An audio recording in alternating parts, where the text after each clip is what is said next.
YouTube. Today I'm going to talk a little bit about holding yourself accountable. And this is going to be fun, right? No, it's not. Because it's not supposed to be. It's not supposed to be. Sometimes we get so comfortable in this loop of blaming everybody else for everything that's going on because it makes us feel safe, because it protects the ego, because it does not call you to do anything different. And it doesn't call you to maybe question the narratives that you have running on in your mind, because that is such deep inner work and it is so exhaustingly healing, right? That's crazy. Exhaustingly healing. But it's a journey that is required if you want to continue to elevate and learn and expand love and what it means, and compassion, and hold more space in your heart for goodness to flow in, and for you to be able to really enjoy just the full brevity of life. You know what I'm saying? To taste the sweetness, to go outside and kiss the air. And it's an entire journey. And a lot of the time, it requires humility. It requires you removing self-righteousness from your vocabulary and moving into co-creation. And everybody uses that word, but it really just means having an awareness of your even unconscious behaviors. And how do you go about doing that? Well, you want to look at the patterns in your life. What are some things that you notice about the relationships that you have with others? What does your routine look like? What tends to frustrate you? What tends to pull you up out of your flow and into a point of frustration with yourself?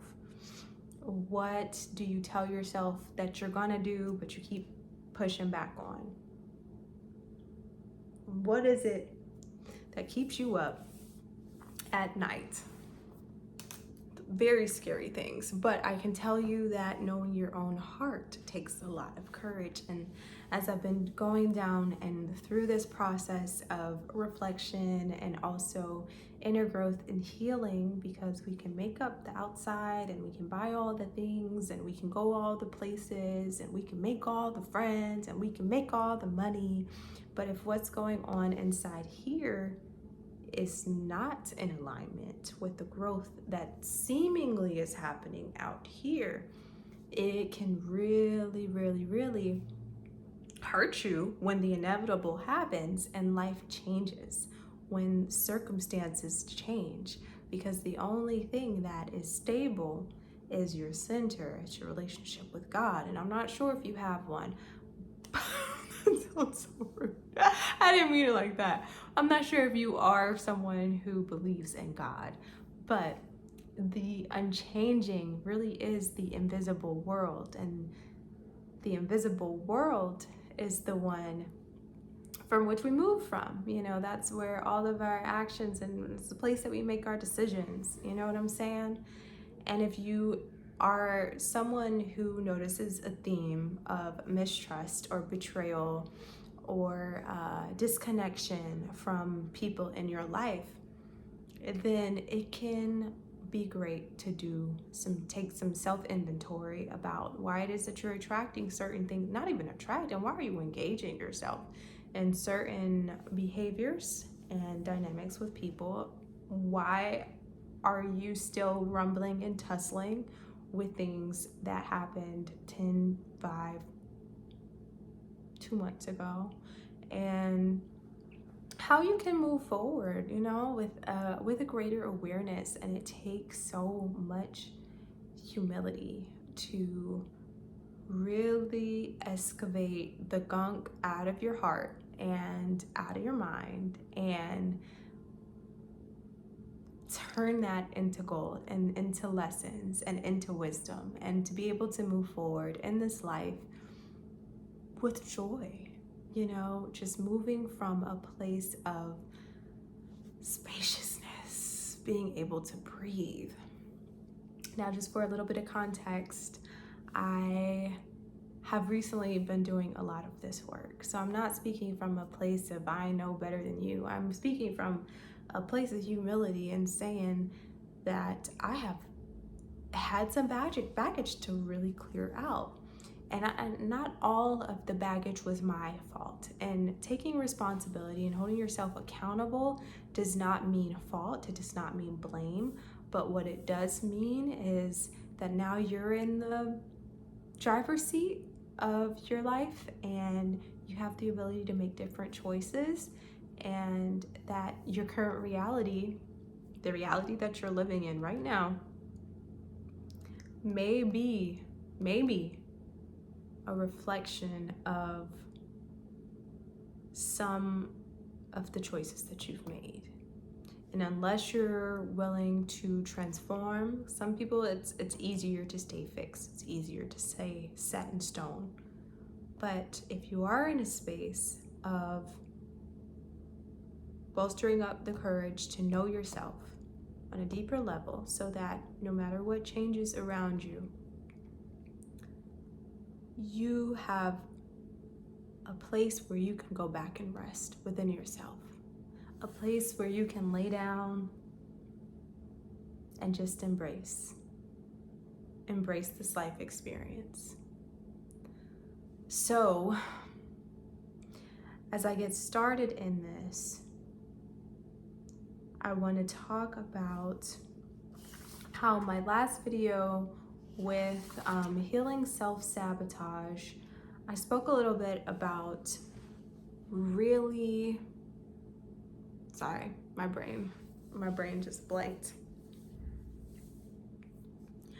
I talked a little bit about letting go of certain vocabulary like toxic, or labeling people as certain things, because it's a reflection of how you feel about yourself. It's a reflection about the awareness of growth that is possible within you.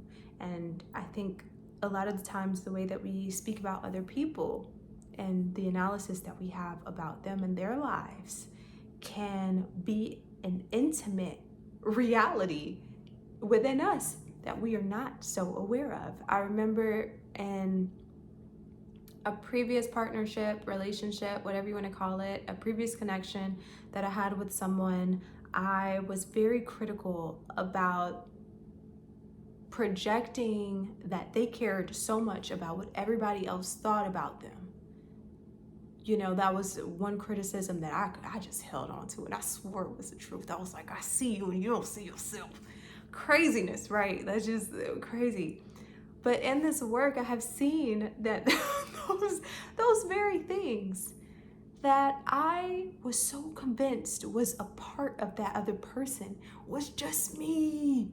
Not it was just me, and that may be part of their truth and a part of their journey, but it was something for me to have that language to project onto someone else. I cared so much about what everybody else thought about me, and it's what had kept me hidden. It's what had kept me in this place of self-sabotage, the fear of criticism, the fear of judgment, the fear that somebody might not appreciate what I have to say, or they may interpret it differently than I would interpret myself, or they may experience me differently than I would want to be experienced.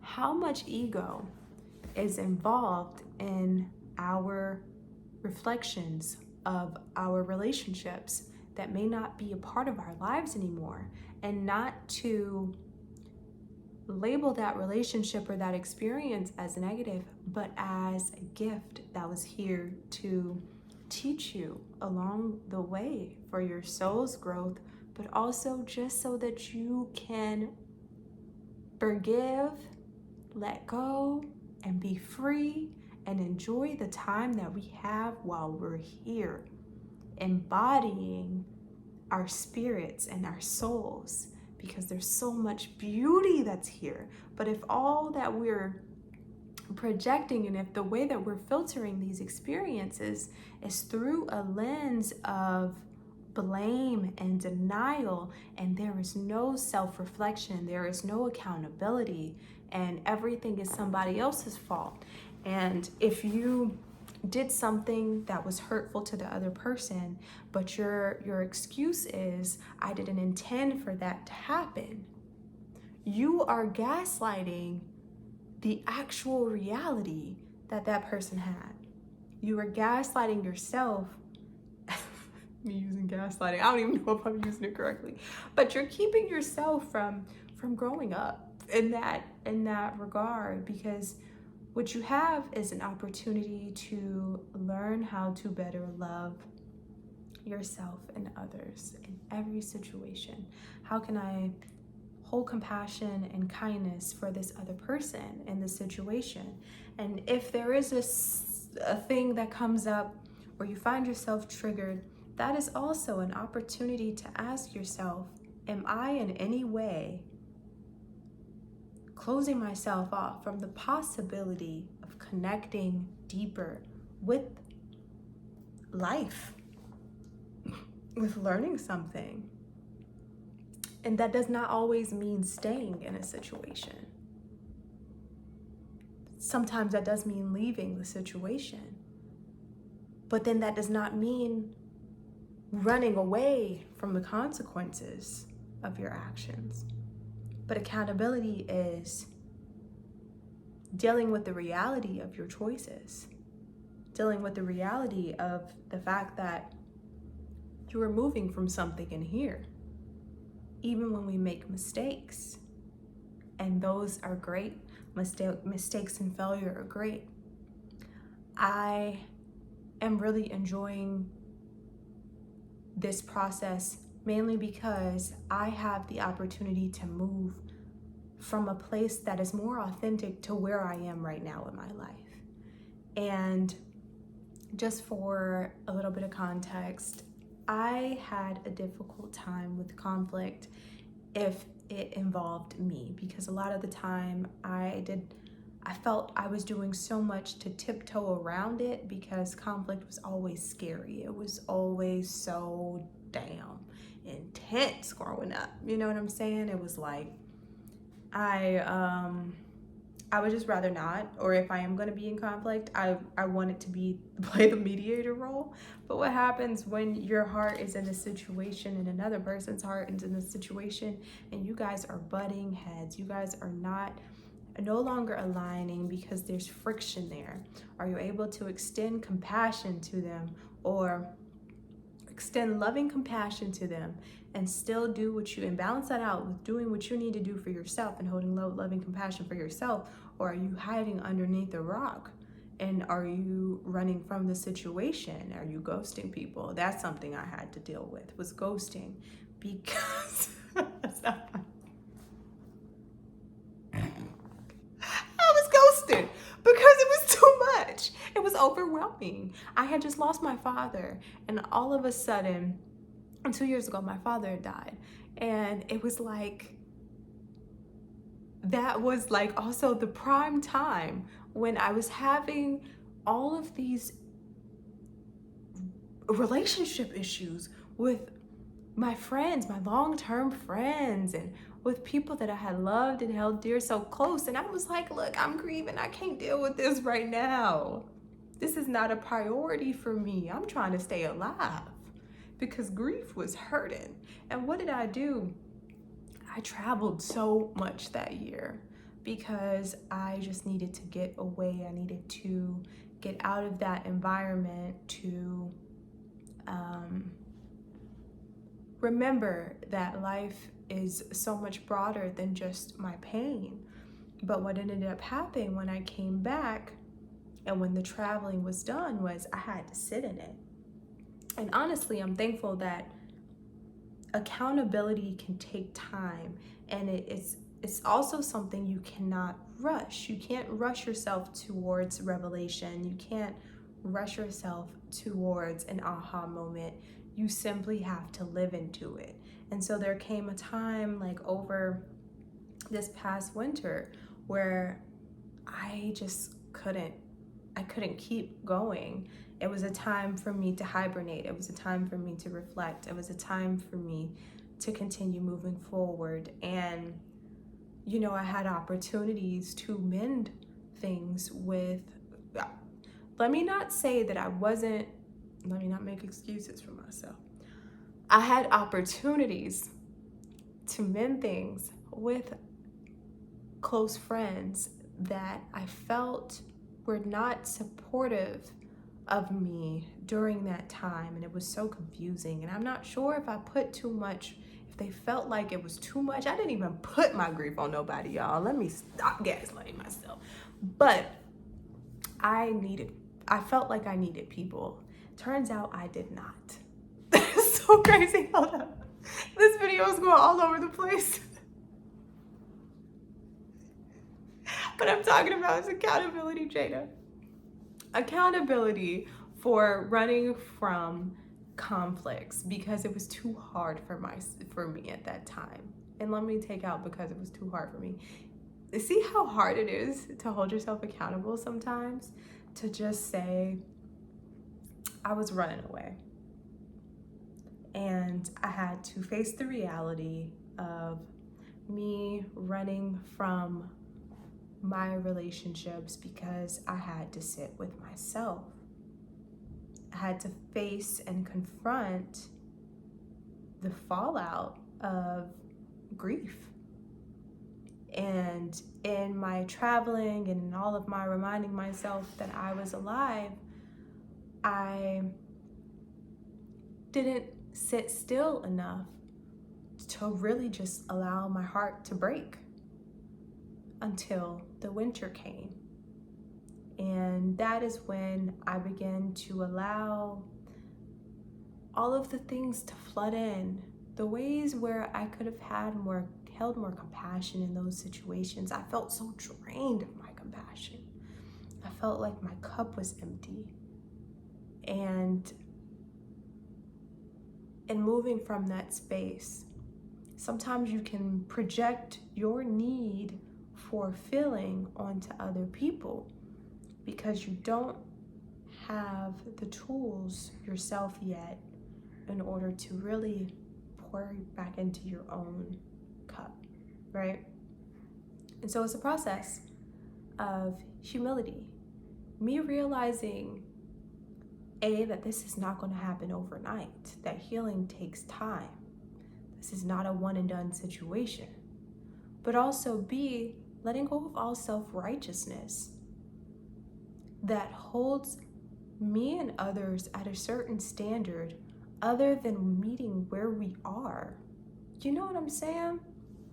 I had to hold myself accountable. I was not in a space where I could genuinely hold space for anybody else but me. And that's really bad for your relationships. It is though, like that's not good. But I also, in my humility, it's helping me with forgiveness. Because there are times when we tell these stories about our pain and our suffering, where we can hold on to blame and narrative that can keep you anchored in one space, even when you're trying to elevate. So if you've watched this entire video, like, kudos, because I've been all over the place. But if you have any experience or would like to have a dialogue about the process of forgiveness and humility and holding yourself accountable, comment, email me. I'm here. I'm just another girl on the earth looking for connection. All right. I love you guys. Peace.